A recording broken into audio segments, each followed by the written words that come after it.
तो जैसा कि हमने पिछले एपिसोड में देखा था कि शी हाउ अपनी पूरी ही टीम के साथ एंशियंट इमॉर्टल एंसेस्ट्रल वाइन के अंदर पहुंच जाता है, जहां पे 1 सालों के लिए 3 काउंसिल एल्डर उन लोगों को ट्रेन करेंगे और उनके क्वेश्चन का जवाब देंगे और साथ में इमॉर्टल स्क्रिप्चर की नॉलेज भी उन लोगों को प्रोवाइड करेंगे। और तभी हम वहीं पे फॉरेन रैलम के आलन क्लैन को देखते हैं, जहां पे एंशियंट इमॉर्टल आलन वूरन से किसी मिस्टीरियस से ट्रेजर को हासिल करने के लिए बोल रहा होता है और उसके बदले उसके क्लैन को कोई भी कीमत चुकानी क्यों ना पड़े, मगर उसे किसी भी कीमत पे वो ट्रेजर चाहिए था, जिसका वादा यहाँ पे वूरेन कर देता है कि एंसेस्टर हमें रास्ता मिल चुका है उसे हासिल करने का। मेरे प्यारे से दोस्तों, इस एपिसोड को स्टार्ट करने से पहले मैं अपने व्यूअर्स और जिन प्यारे भाइयों ने मेरी पिछली वीडियो पे कमेंट किया है, मैं उन सबको तहे दिल से धन्यवाद कहना चाहता हूँ। साथ में मेरे प्यारे से नए व्यूअर्स, आप भी इसी तरीके से कमेंट कर सकते हैं। मैं आपके कमेंट का स्क्रीनशॉट लेके अपनी नेक्स्ट वीडियो में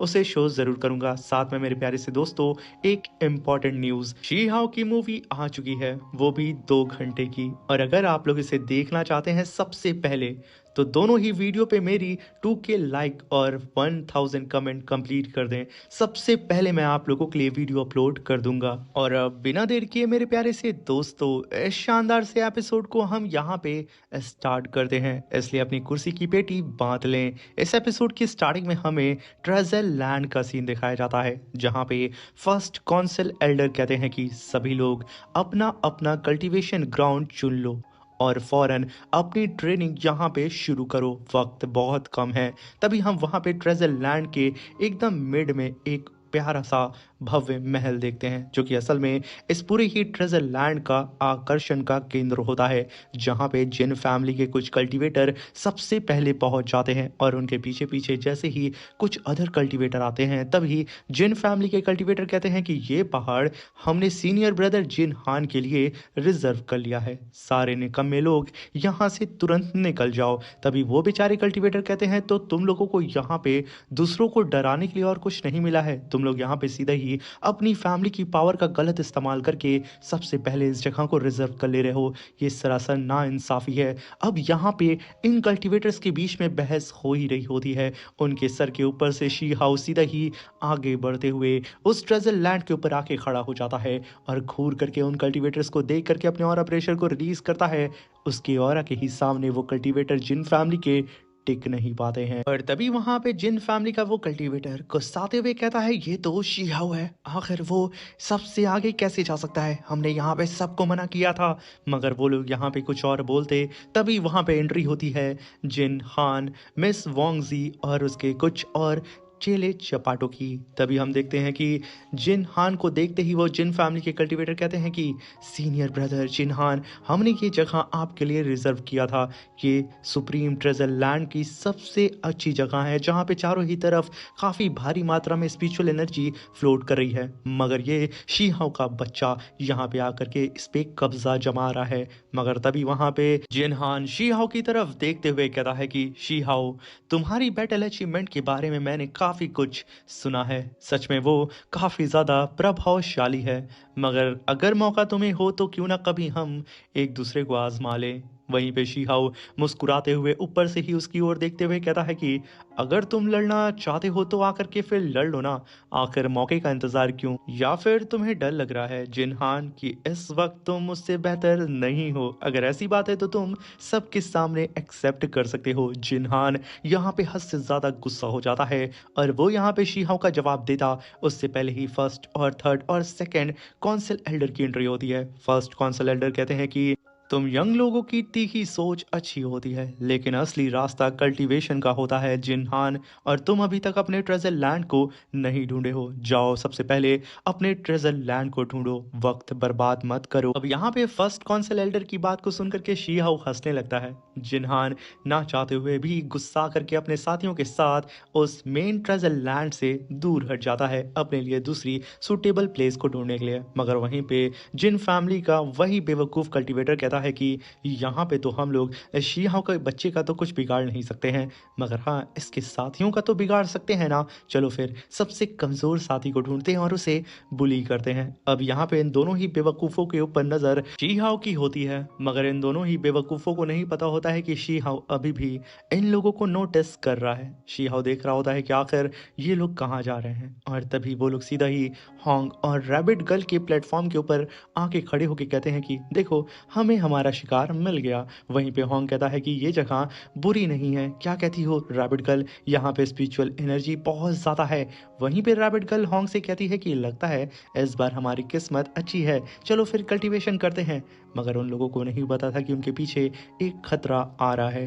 तभी हम देखते हैं कि वो जिन फैमिली का कल्टीवेटर उड़ते हुए काफ़ी तेज़ी से होंग और रैबिट गर्ल के ऊपर अटैक करने के लिए आ रहा होता है। उसकी नीयत यहाँ पे साफ साफ गलत नजर आ रही थी, मगर इस चीज़ से बिल्कुल बेखबर होंग और रैबिट गर्ल होते हैं, और जैसे ही ये अटैक उन दोनों को हिट करता, शी हाउ अपने स्पिरिचुअल ऑरा को रिलीज करके होंग और रैबिट गर्ल के चारों ही तरफ स्पिरिचुअल बैरियर बना देता है और एक ब्लास्ट के साथ उन दोनों को ही उठा करके पीछे फेंक देता है और चिल्लाते हुए कहता है कि खबरदार बेवकूफ़ो, अगर ये गलती दोबारा की तो याद रखना इस बार पीछे नहीं ढकेलूंगा, जिंदा मार दूंगा। ये सुनकर के वहां पे वो लोग डर जाते हैं और वहीं पे होंग और रैबिट गर्ल शी हाओ को वहां पे थैंक यू बोल रहे होते हैं। और तभी वहां पे फर्स्ट कौंसिल एल्डर चिल्लाते हुए कहते हैं कि सब लोग ध्यान से सुनो, ये पुरानी एंशिएंट इमॉर्टल एंसेस्ट्रल वाइन का आखिरी बचा हुआ स्थल है। जल्दी से अपनी कल्टीवेशन को स्टार्ट करो, उसे सुधारो, वरना वक्त ज़ाया होगा तो तुम्हारे हाथ में कुछ भी मिलने वाला नहीं है, क्योंकि तुम्हारे पास सिर्फ 1 साल का समय है।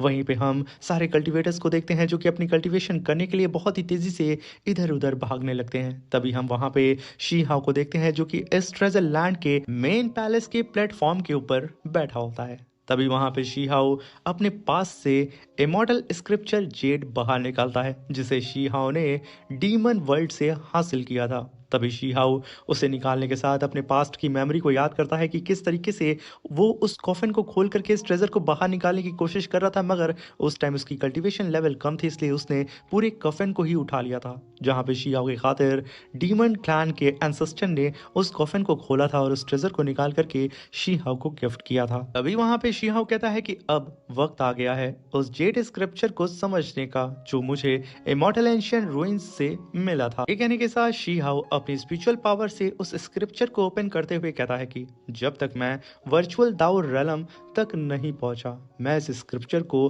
खोल भी नहीं सकता था, पर अब मैं इसे ओपन कर सकता हूं। ये कहने के साथ शी हाओ अपने ऑरा को रिलीज करता है, जहां पे उस स्क्रिप्चर के अंदर से एक ड्रैगन फिनिक्स और एक और एंशिएंट बीस्ट अपीयर होता है, जिसे देख करके वहां पे फर्स्ट कौंसिल एल्डर कहते हैं कि ये तो एक इमॉर्टल स्क्रिप्चर है जो कि एंशिएंट एरा से बिलोंग करता है, जब हमारा दाऊ रैलम पूरी ही तरीके से कंप्लीट था। तभी वहां पे सेकंड कौंसिल एल्डर कहते हैं कि ये तो इमॉर्टल एंशिएंट सुप्रीम एक्सपर्ट की असली इनहेरिटेंस है और उसका सीक्रेट फ्लेम है। अभी वहां पे फर्स्ट कौंसिल एल्डर कहते हैं कि बड़े बड़े क्लान्स अपने सारे रिसोर्सेज और ट्रेजर्स खर्च कर चुके थे सिर्फ एक इमॉर्टल स्क्रिप्चर को पाने के लिए, मगर देखो आज वो इमॉर्टल स्क्रिप्चर शी हाओ के हाथों में है।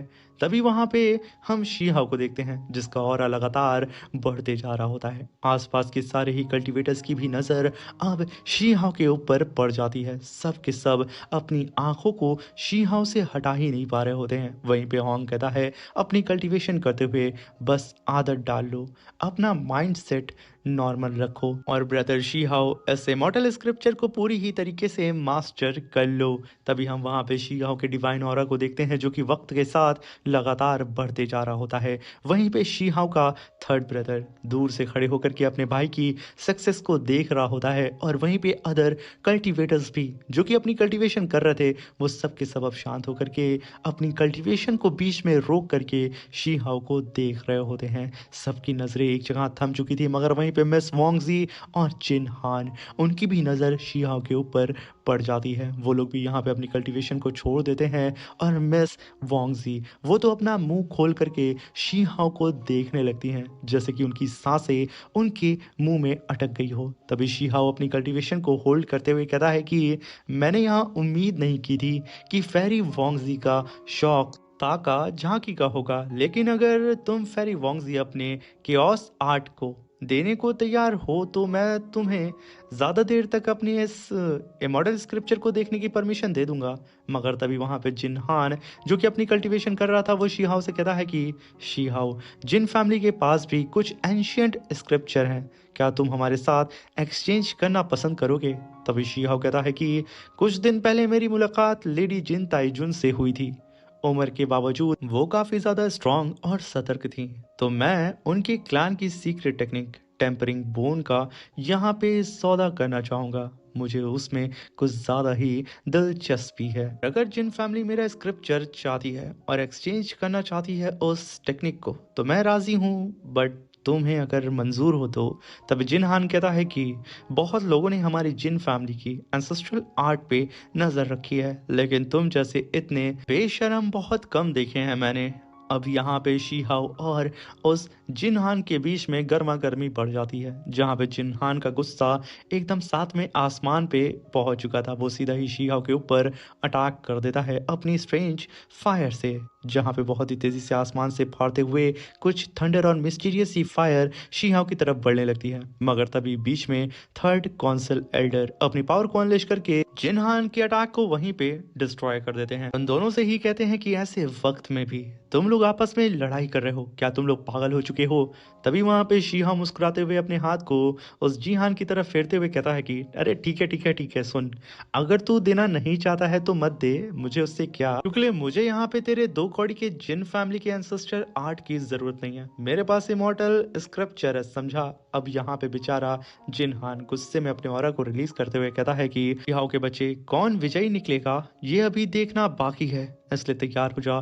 देखते हैं कि कौन अपना ब्रेक थ्रू सबसे पहले और सबसे ज्यादा लेवल पे करता है। ये कहने के साथ वहां पे जीहान अपने साथियों के साथ अपनी कल्टीवेशन को स्टार्ट कर देता है। वहीं पे शिहाओ अपनी आंखों को बंद करके कहता है कि मैं सोच रहा था कि दाऊ सीड, डीमन सीड और इमॉर्टल सीड सब अलग अलग क्यों होते हैं, लेकिन फिर भी इन्हें सीड ही क्यों कहा जाता है। अब जब मैंने इस इमॉर्टल स्क्रिप्चर का अध्ययन किया तो मुझे आखिरकार समझ आ गया, ये नाम बिल्कुल सही पड़ता है। इमॉर्टल एंशियंट कल्टीवेशन के अंदर ही इमॉर्टल सीड है।